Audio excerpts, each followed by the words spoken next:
importante, né? E o assunto de hoje foi um assunto muito interessante e quero fazer algumas ponderações, né? Acho que a primeira delas aí, o professor, lembrando da colocação do professor Ronaldo sobre conceitos, né? E aí a gente, como cientista do direito, qual que é o nosso maior problema que nós vivemos hoje, né? Essa ciência positivista que nós temos, esse ranço positivista, exige que tudo se tenha um conceito, né? E aí começam os problemas, porque na nossa visão, quando nós trabalhamos economia circular dentro do direito dos resíduos, economia circular não é um conceito, ela é uma ação. E você vai encontrar na história a ação da economia circular.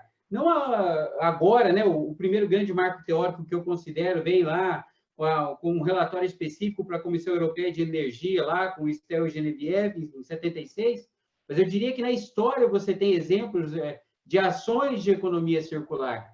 E quando o direito dos resíduos trabalha isso, né, que é uma coisa que as pessoas estão começando a ouvir agora, direito dos resíduos, né, é justamente essa circunstância, porque o resíduo, quando o direito trabalha com ele, não é quando ele se torna no conceito comum de resíduo residual, quando eu já tenho que jogar fora. Resíduo é um subproduto no fluxo de materiais. E quando a gente trabalha desta maneira, a economia circular, ela flui e ela é aplicada. Não como conceito, mas como realmente uma ação na prática, né? E isso é muito importante. Uma coisa também que a gente tem que ponderar, pelo menos eu tenho notado, né? É que, historicamente, embora nós somos operadores do direito, né? E a gente trabalha muito com a lei, e aí eu quero lembrar o Enio Streck, né? Lênio Streck, ele tem um livro, Brechas na Lei, isso é interessante aí para quem está nos ouvindo, dar uma olhadinha no livro do Lênio, e ele fala, né, que o direito é muito maior que a lei, na verdade o direito não cabe na lei, né? E o que eu tenho visto na história, né, que tenho debruçado sobre isso, por exemplo, os romanos nunca conseguiram, por lei, impedir que as pessoas jogassem lixo na rua. Mas os romanos reciclavam urina. Por quê? Porque existia uma economia nesta ação. E esta é a grande questão para a economia circular funcionar. Nós temos que ter este equilíbrio econômico realmente. A figura de que as pessoas devem ganhar com isto e na sua forma econômica é preponderante para acontecer dessa maneira. A questão de Atenas, antes inclusive dos gregos, né? Antes inclusive dos romanos, eles também tinham um problema grave de limpeza urbana, né? Mas só que os estercoreiros agiam bem, eles conseguiam pegar as fezes e as águas servidas e levavam para o campo, sempre a um estádio de distância da sua cidade, do centro da sua cidade, e aproveitavam aquilo como fertilizante. Por quê? Havia uma economia naquilo, ou seja, um equilíbrio econômico, havia um ganho, e é isso que é muito importante. E até a gente acaba olhando, assim, fazendo uma análise um pouco mais ampla da geopolítica, né? Quando a gente vê que a Europa se preocupa muito com a economia circular, foi porque o grande parceiro dela de reciclagem pulou fora e deixou ela na mão, né? Não só ela, como os Estados Unidos, diversos outros países, que foi a China. A China falou assim, gente, não recebo mais, e aí a coisa se apertou bastante, né? Então, vale a reflexão para essas questões. Não, veja, é importante nós termos ações, não estou falando que isso não é importante, só tentando interpretar por que as coisas aconteceram e como estão acontecendo desta maneira, né? Uma coisa também que eu acho que é importante a gente citar, né? Acho que foi o Ronaldo, se eu não estou equivocado, o Ronaldo falou sobre a questão do CDR. Eu tive a felicidade, em 2008, presidir uma comissão e nós tratamos mais de 300 toneladas dia de resíduos aqui em Maringá. E nós fazíamos CDR, combustível derivado de resíduo de orgânicos.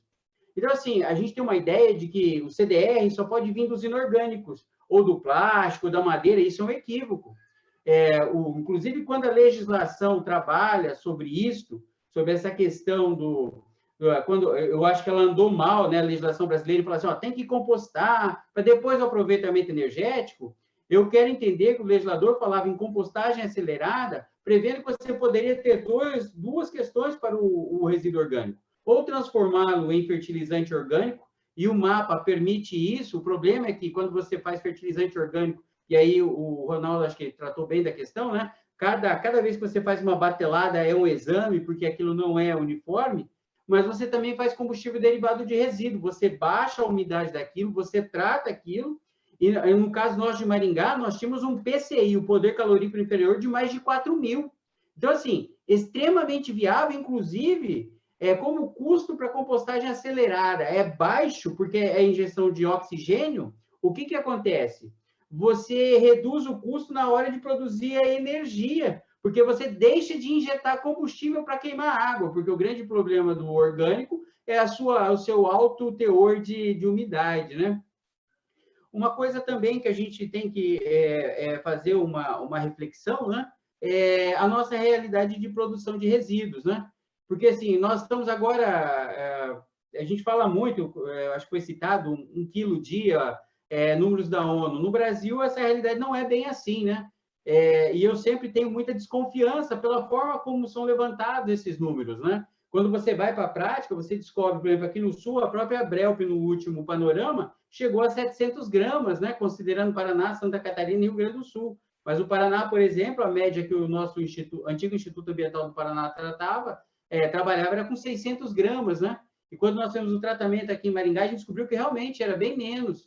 Talvez aí, em vez de considerar só o RSU para dar mais de 1 quilo, estão considerando também o resíduo industrial, aquilo que não é o gerador doméstico, pode ser alguma situação assim.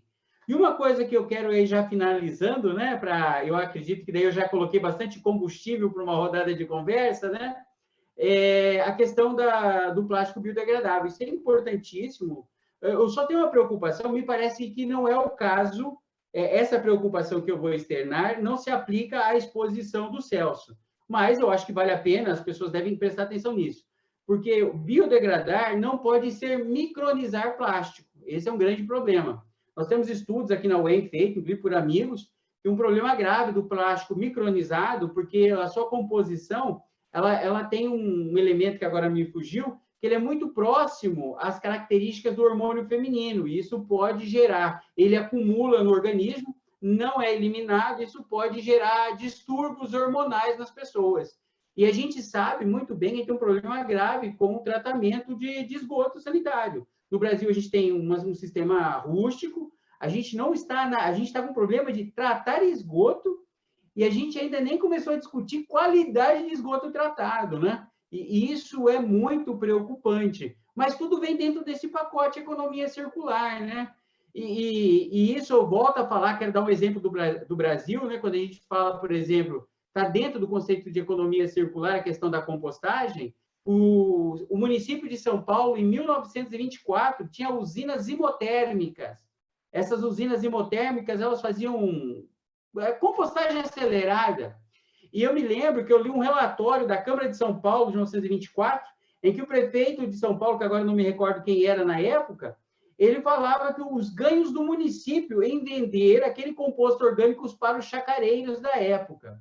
E isso é muito interessante. Então, assim, prova que na história, por diversas vezes, o resíduo ele deixou de ser resíduo para ser algo interessante e foi recirculado, né? Foi ciclado novamente ao sistema. Por quê? Havia o equilíbrio econômico. E, para fechar, eu acho que isso é muito importante, a questão do equilíbrio econômico, não só do... Não pode simplesmente ter um custo a toda a sociedade, mas tem que ter um ganho nisso. E quando a gente fala de riqueza, a gente tem que compreender uma coisa. Aí eu vou lembrar de um escritor da década de 70, ele escreveu um livro, é em inglês, mas a tradução seria assim, Estratégia Alfa, né? John Pugsley, e ele fala o que é riqueza. Riqueza não é o papel moeda, embora é com ele que a gente circula as coisas e paga as coisas, né? Riqueza significa tudo aquilo que você retira da natureza de forma concreta e transforma em algum bem para o ser humano. Isso é a verdadeira riqueza. Então, quando a gente gasta mais do que vale alguma coisa, você está também promovendo um dano ambiental, porque você está promovendo uma retirada da natureza, embora você não está enxergando isso.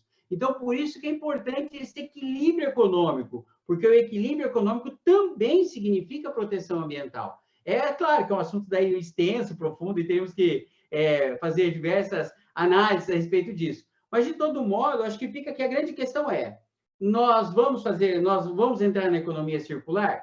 Sim, enquanto ela trouxer o componente econômico de equilíbrio. Eu acredito que isso é natural, porque o ser humano busca isso, o empresário busca isso, as pessoas buscam isso. A legislação vai melhorar a situação? em termos. Ó, nós estamos falando agora de marco de saneamento no Brasil, não é isso?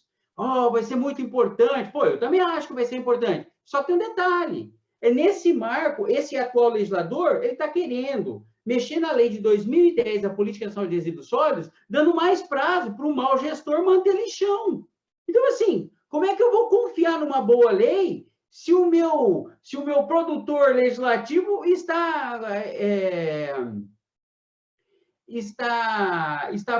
promovendo esse tipo de situação? Então, assim, como é que eu vou falar de economia circular e depender do legislador para isso? Depende realmente da própria economia. Eu acho que eram essas considerações que eu deveria fazer nesse momento aí.